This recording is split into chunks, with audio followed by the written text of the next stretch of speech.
So now we have the question on work and energy, and this question is saying that a ball bounces to 80% of its original height. Okay, and so what would be the fraction of its mechanical energy is lost in each bounce, and where does this energy go? Okay, so it is saying that it means 80% of the energy is a ball is 80% of its original height. It means it is only going to the 80% of the original height after bouncing it. If the height was of 100%, so it is after bouncing it, it is only reaching to the 80% of the initial height. Okay, so fine. We already know that.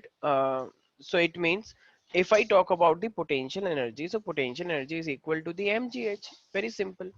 Okay, so can I say if I am taking the potential energy after the first bounce, it means एक बार टप्पा खाने के बाद जब वो ball ऊपर आ रही होगी तो उसने ऑफ कोर्स उसमें कितनी एनर्जी रही होगी 80% रही होगी, तभी तो वो 80% हाइट तक गया सिर्फ।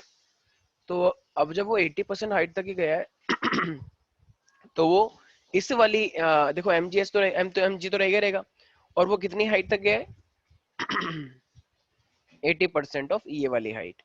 तो जब 80% ऑफ ये वाली हाइट हो जाएगा तो ये 80% कितना होता है 80/100। तो 80/100 it means it automatically become 0.80 mgh। ठीक है, तो इतनी हाइट हो गई। अब इसका मतलब अगर पहले 100% एनर्जी था, मतलब पहले 1 mgh था और अब मेरे पास 0.80 mgh है, तो लॉस कितना हो गया? तो जो पोटेंशियल एनर्जी लॉस हुआ है तो वो मेरे पास पहले 1 था, अब 0.80 हो गया है। तो इसका मतलब 0.20 mgh मेरा लॉस हो गया है यहाँ पे। सो इसका मतलब इनिशियल अगर मेरे पास एम था तो एक बार बाउंस होने पे वो 0.20% एच ही बचा। तो अगर मैं फ्रैक्शन निकालता हूँ तो फ्रैक्शन हम कैसे निकालते हैं? फाइनल अपॉन में इनिशियल इज इक्वल, ठीक है ना। तो फ्रैक्शन अगर मैं निकालूंगा, fraction of potential energy lost in each bounce, तो इसका मतलब वो मेरे पास क्या आएगा 0.20 mgh divided by mgh, that was the initial। तो mgh से mgh कट जाएगा तो मेरे पास सिर्फ आएगा 0.20।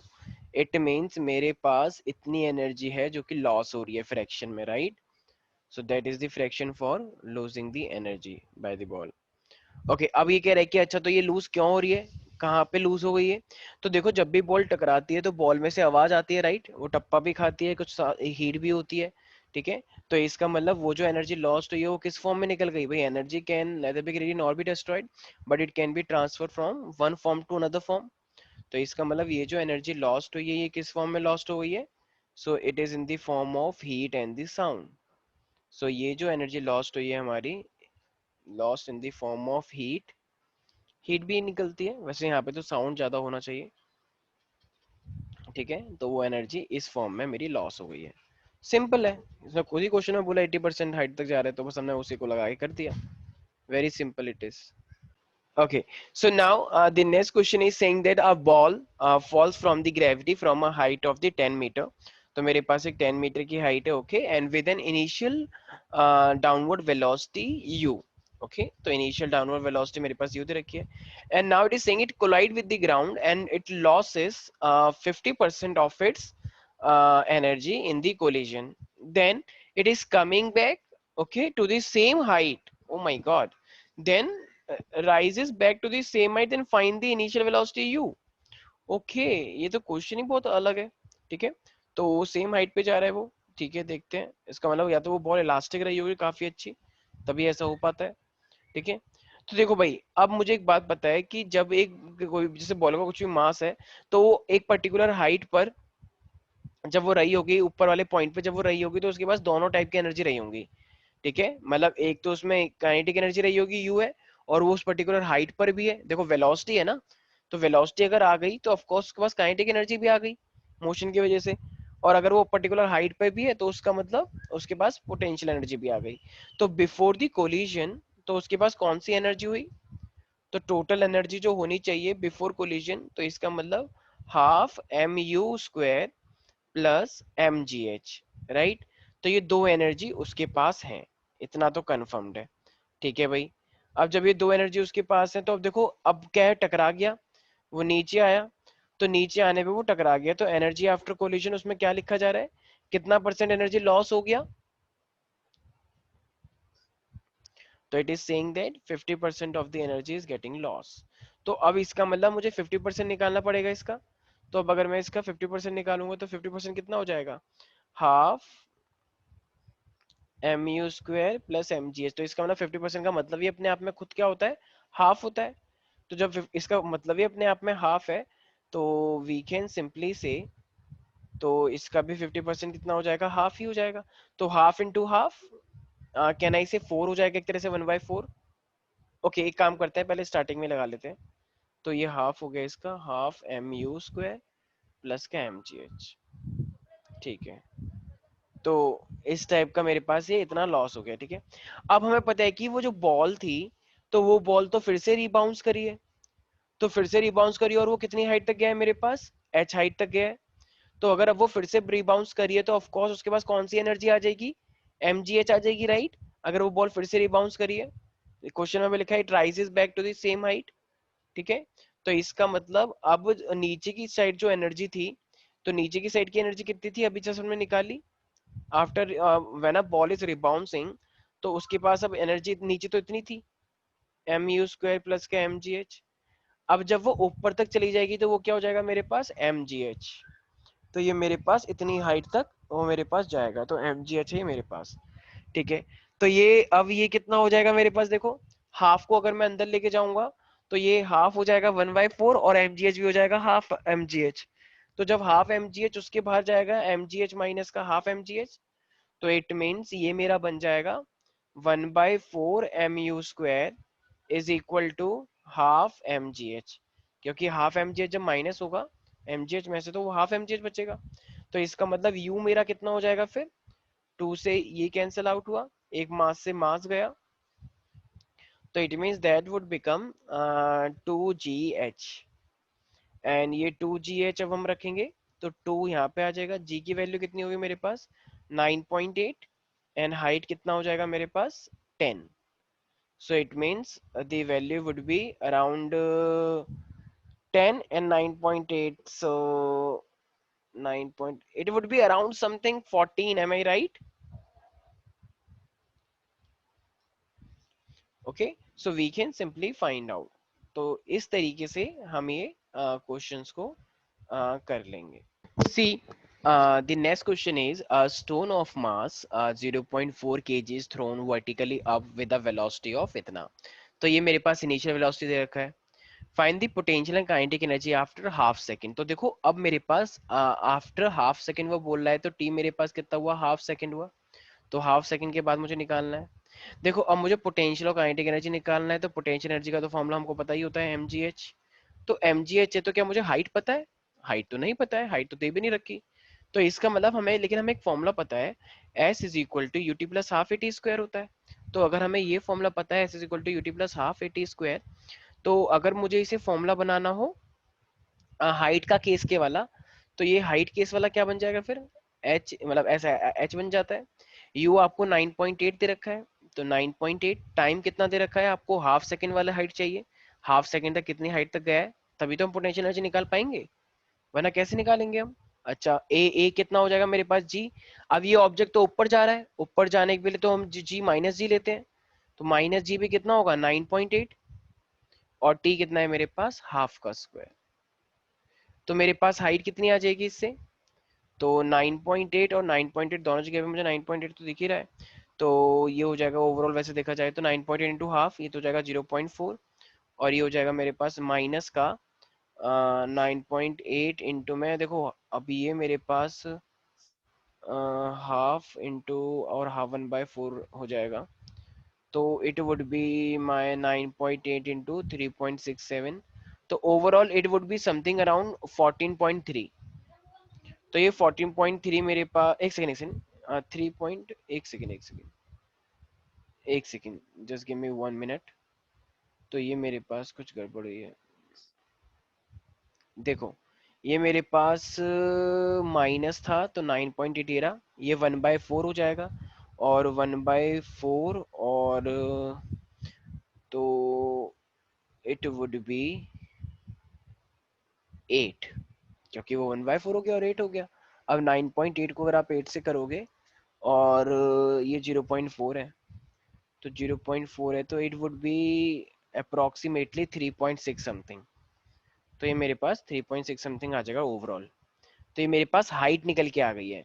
तो जब मेरे पास हाइट निकल के आ गई है तो अब इसका मतलब ये मेरे पास हाइट आ गई, तो मास कितना दे रखा है मुझे? 0.4 ऊपर क्वेश्चन में था ना, 0.4 देखो। अच्छा जी आपको कितना दे रखा है? जी तो हम 9.80 लेते हैं, और ये हाइट कितनी रखी है? 3.6। So it would be equal to what? 0.4 9.8 3.6। So we can calculate that, right? So potential energy मेरा आ गया आफ्टर कैलकुलेशन। अब हमको बोल रहा है काइनेटिक एनर्जी में निकालो हाफ सेकंड बाद। अब भाई काइनेटिक एनर्जी का फॉर्मूला क्या होता है? हाफ एम वी स्क्वायर होता है। अब हमें हाफ सेकंड बाद कितनी वेलोसिटी होगी ये तो नहीं पता, मास तो कांस्टेंट ही रहता है। तो अब वेलोसिटी निकालनी है। तो देखो हमें एक फॉर्मूला पता है, क्योंकि हमें इनिशियल वेलोसिटी पता है, v is equal to U plus का एटी।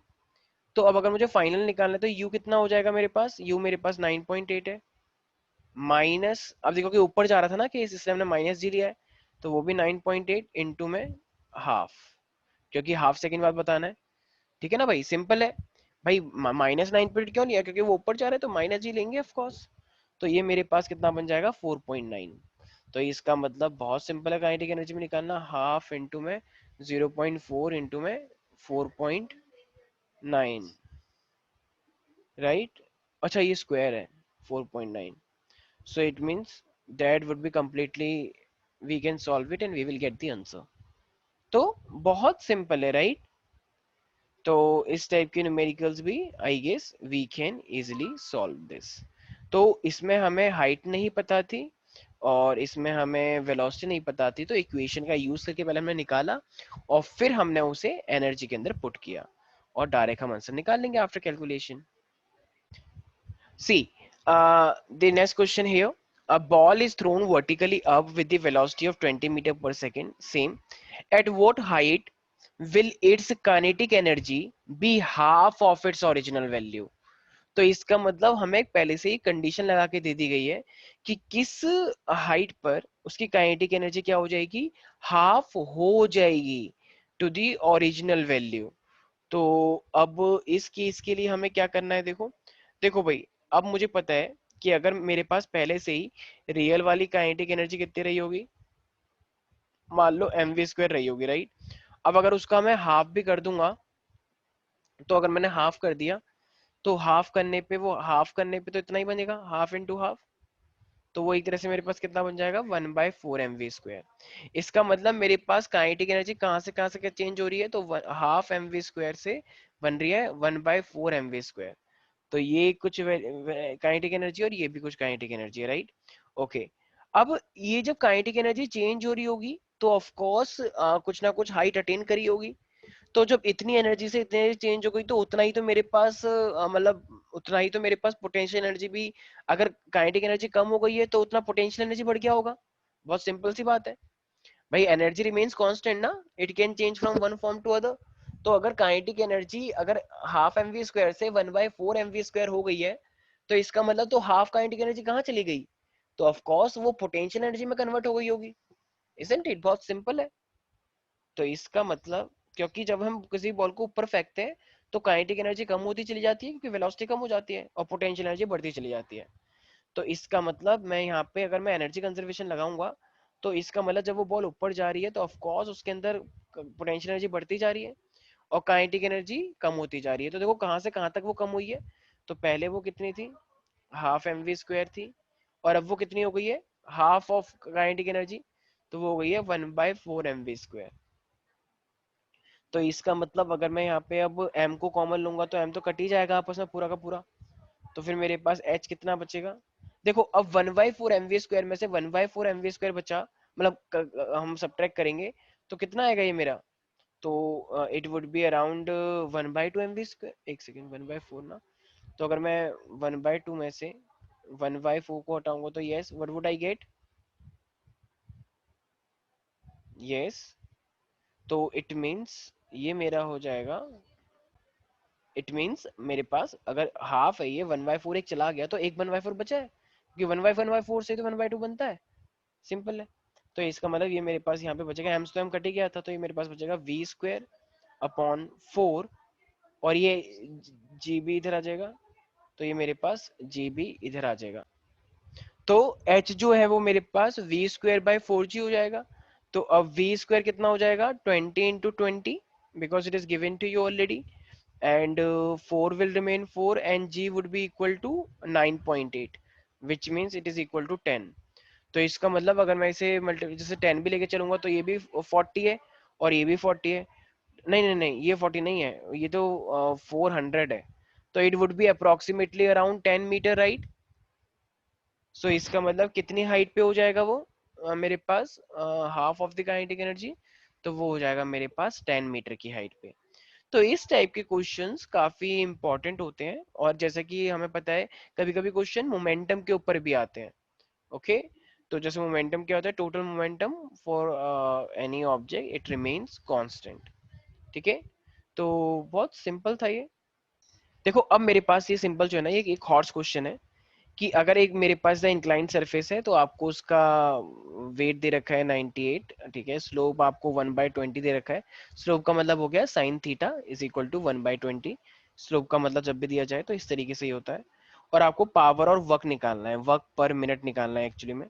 तो देखो अब ना इस टाइप के जो क्वेश्चन है, ठीक है, तो अब इसके अंदर और उसकी ना एक्चुअली इनिशियल वेलोसिटी भी मान लो दे रखी है आपको, मतलब जो हम वेलोसिटी से चल रहे हैं वो 6.4 किलोमीटर पर आवर से चल रहे हैं। तो अगर हम 6.4 किलोमीटर आवर से चल रहे हैं, तो अगर मैं इसे मीटर पर सेकंड में करना चाहूंगा तो मैं किससे डिवाइड करूंगा, 5 × 18 से। तो 5 × 18 से करूंगा तो ये मेरे पास कितना हो जाएगा, तो 5 × 18, तो it would be approximately equal to 16/9, 16/9 metre पर सेकेंड। तो ये मेरे पास इस वेलोसिटी से हम चल रहे हैं। मास आपको दे रखा है, ये ग्राम में केजी में दे रखा है, न्यूटन में तो दिया नहीं है, इसका मतलब ये वेट नहीं है, इसका मतलब ये मास हुआ। ठीक है, तो वेट वो नाम यूज कर लेगा लेकिन आपको पहचानना पड़ेगा खुद। ठीक है, टाइम, अब वो हमसे वर्क भी मांगा था तुमसे, तो वो 1 मिनट के लिए मांगा है। अब देखो हमें ना, हमें जैसे हमें पता है कि हमें हमेशा क्या बनाना पड़ता है, फ्री बॉडी डायग्राम बनाना पड़ता है। तो देखो अब हमें एक बात क्या पता है कि अगर कोई भी ऑब्जेक्ट होता है तो उसका हमेशा जो वेट लगता है वो नीचे की साइड लगता है, and weight is equal to always mg। Simple है। अब जितना एंगल ये उठा है तो उतने ही एंगल से अगर मान लो ये एंगल नहीं उठा तो ये दोनों लाइनें बिल्कुल एक होती, लेकिन जितना ये थीटा होता है उतना ही लाइन ये मेरे पास यहाँ पे उठी है इतने एंगल पे, तो ये भी थीटा ही होगा। और मैंने बताया जिसके साथ थीटा अटैच रहता है वो क्या हो जाता है, एम जी कॉस थीटा। अगर ये एम जी है तो इसको कॉम्पोनेंट में रिजोल्व कराए तो एम जी कॉस थीटा, और जिसके साथ नहीं है वो क्या हो जाएगा मेरे पास, एम जी साइन थीटा। ठीक है, इस बॉल को हम ऊपर लेके जा रहे हैं तो इसका मतलब हमने फोर्स यहाँ पे लगाया होगा, ठीक अपोजिट, ये फ्री बॉडी डायग्राम है, तो फोर्स ऊपर। और हमेशा सरफेस के परपेंडिकुलर क्या लगता है, नॉर्मल। तो ये क्या लग रहा होगा मेरे पास, ऐसे नॉर्मल लग रहा है, which is equal to R या एन मान सकते हो। तो हमेशा सरफेस के परपेंडिकुलर नॉर्मल लगता है, राइट। तो देखो अब ये दो चीजें अगर मैं इक्विलिब्रियम वाली कंडीशन मान के चलूंगा, तो ये वाला फोर्स इस वाले एम जी साइन थीटा के बराबर है, और ये वाला एम जी कॉस थीटा इस वाले आर के बराबर है, राइट। तो इसका मतलब अगर मैं इक्विलिब्रियम कंडीशन देखूं तो मेरे को क्या चीजें पता लग गई अब इस फ्री बॉडी डायग्राम से। सो I can say my force is equal to M G sine theta oppositely equal हो गया। ठीक है, अच्छा अब फोर्स का फॉर्मूला क्या होता है, आई मीन पावर का फॉर्मूला क्या होता है, we know that power is equal to W/T, the rate of doing work. लेकिन जो वर्क होता है, वर्क इज इक्वल टू क्या होता है, फोर्स इनटू में डिस्प्लेसमेंट, डिस्प्लेसमेंट अपॉन टाइम। और डिस्प्लेसमेंट अपॉन टाइम हमेशा हमें क्या पता है, it is equal to velocity. तो ये क्या हो जाएगा, फोर्स इनटू वेलोसिटी हो जाएगा पावर। और हमें तो ये फॉर्मूला ही पता है, वैसे भी डायरेक्ट ही पता है हमें तो। तो अब देखो कि आपको फोर्स की वैल्यू पता लग गई ऊपर फ्री बॉडी डायग्राम से, yes M G sine theta. तो इसका मतलब क्या power is equal to force into velocity है, तो क्या मैं फोर्स की जगह पे एम जी साइन थीटा लिख सकता हूँ, बिल्कुल लिख सकता हूँ, एम जी साइन थीटा। और ये मेरे पास क्या आ गई है, वेलोसिटी। तो क्या वेलोसिटी आपको ऊपर गिवन दे रखी है, शायद हमने निकाली थी, देखो हमको 6.4 किलोमीटर पर आवर दे रखा था, हमने क्या करा उसे मीटर पर सेकंड में कन्वर्ट कर लिया तो 6/9 आया था, इजंट इट 16/9। तो अब हम इसके अंदर वैल्यू पुट करेंगे 16/9 वेलोसिटी, तो मेरे पास ये पावर कितनी आ जाएगी, तो we have to calculate that. देखो अब m मुझे पता है, एम 98 दे रखा है, जी 9.8, साइन थीटा मैंने आपको स्लोप दे रखा था 1/20, राइट, और ये मेरे पास 16/9। तो बस इसका यूज करके हम सिंपल कैलकुलेट कर लेंगे। तो after calculation we are going to get this power, तो मेरे को पावर मिल जाएगी। अब जो वर्क होता है, तो पावर तो हम निकाल लेंगे। जो मेरे पास वर्क होता है, तो work is always equal to power into time. तो पावर तो भी अभी हमने निकाल ली है, तो बस पावर की वैल्यू मैं पुट करूंगा। और उसने बोला था वर्क आपको कितने के लिए निकालना है, 1 मिनट के लिए, तो 1 मिनट के लिए निकालना है तो 60 कर देंगे हम। तो इसका मतलब मेरा वर्क भी निकल के आ जाएगा फिर। तो इसका मतलब इस टाइप के क्वेश्चंस भी हमारे पास आते हैं कि जहां पे आपको फ्री बॉडी डायग्राम बनाना होता है। फ्री बॉडी डायग्राम बनाने के बाद सब वैल्यू आपको गिवन दी जाएंगी, बस आपको पावर पता है और फिर आप वर्क भी निकाल सकते हो पर मिनट। तो work is equal to P into T होता है। ठीक है, अगर वो वर्क की जगह पे एनर्जी भी बोलता, क्योंकि work is always equal to energy, तो हम energy is equal to PT भी करते, तो पी इंटू टी हो जाता। सिंपल है। ओके, सो इस टाइप के क्वेश्चंस भी एग्जाम पॉइंट ऑफ व्यू से काफी इंपॉर्टेंट होते हैं, जो कि एग्जाम में आते हैं। तो ये मेरे सामने जो अभी हम देख पा रहे हैं, ये तो मेरे पास मोमेंटम का फॉर्मूला है, m1u1 प्लस m2u2 प्लस का m1v। एक सेकेंड, ये m2 होना चाहिए, एक सेकेंड, m1u1 प्लस का m2u2, ठीक है, और ये m1v1 है, ठीक है, और ये मेरे पास m2v2 है, ठीक है। तो ये फाइनल, आई मीन ये इनिशियल वेलोसिटीज है, ये मेरे पास फाइनल वेलोसिटीज है। तो जो मोमेंटम होता है initial it is equal to final momentum. और एक मेरे पास आ रही है इलास्टिक कोलिजन। तो as I told you, elastic collision के अंदर क्या रहता है, काइनेटिक एनर्जी हमेशा कंजर्व रहती है। जैसे कोई भी एटॉमिक पार्टिकल्स होते हैं, तो जब भी वो कोलाइड करते हैं तो उनकी एनर्जी कंजर्व मानी जाती है। तो इसकी पूरी डेरिवेशन होती है, ठीक है, और उसके लिए हमने वेलोसिटी v1 और v2 का फॉर्मूला ड्राइव कर रखा है। तो v1 का फॉर्मूला याद रखना है सब लोगों को, m1 minus m2 divide by m1 plus m2 into u1 plus 2m2 m1 plus m2 into u2। Same symmetry अब इस तरीके से नीचे यहाँ पे उल्टा कर देंगे v2 के लिए, तो 2m1 m1 plus m2 into u1, ठीक है, और फिर ठीक यहाँ पे उल्टा m1 m2 minus m1 upon m1 plus m2 into u2। तो इसी के ऊपर एक क्वेश्चन भी आता है, जैसे मान लो अगर आपको एक बॉल दे रखी है, ठीक है, और अगर वो आपको एक बॉल दे रखी है, मान लो बोला है कि इलास्टिक कोलिजन इनके बीच में, तो एक 10 kg की बॉल है, एक 20 kg की बॉल है, और वो उनकी वेलोसिटीज कितनी है 20 मीटर पर सेकेंड और एक की है 10 मीटर पर सेकेंड, और वो कैसे मिले हैं, इलास्टिक कोलिजन के रूप में मिले हैं, ठीक है। तो अब आपको क्या निकालनी है, उसकी वेलोसिटी निकालनी है। तो ऑफ कोर्स हमें फॉर्मूला पता है, तो हम वैल्यू पुट कर देंगे। मान लो एक 10 kg की बॉल है,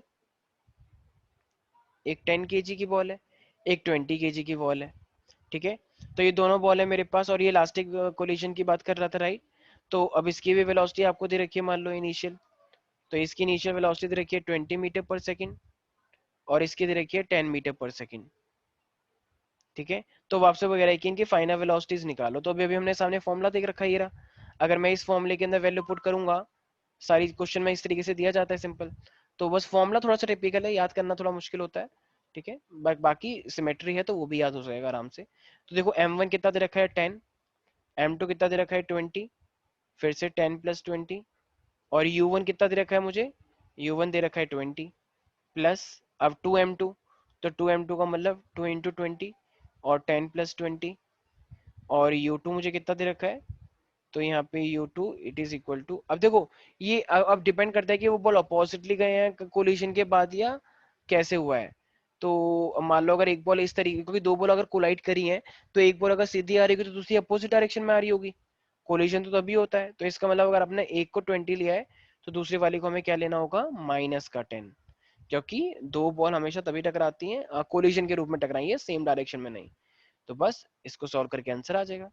सेम ऐसे नीचे वाला अगर v2 निकालना होगा, तो v2 के लिए क्या फॉर्मूला होता है, जैसे 2m1 divide by m1 plus m2, देखो, और ये u2 प्लस का m2 माइनस m1।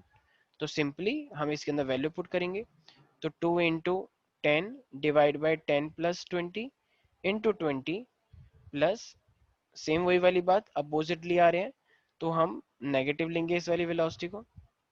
तो ये अगर 20 है तो इस वाले को लेंगे -10। तो इसको सॉल्व करके मेरे पास v2 भी आ जाएगा। तो इलास्टिक कोलिजन में सबको पता है एनर्जी कंजर्व रहती है, ठीक है, कोई लॉस नहीं होने वाला। और फॉर्मूला अगर हमें याद है तो हमें बस डायरेक्ट वैल्यू पुट करनी है और हम आंसर निकाल लेंगे। तो ये कुछ इंपॉर्टेंट क्वेश्चन है हमारे पास वर्क एनर्जी के।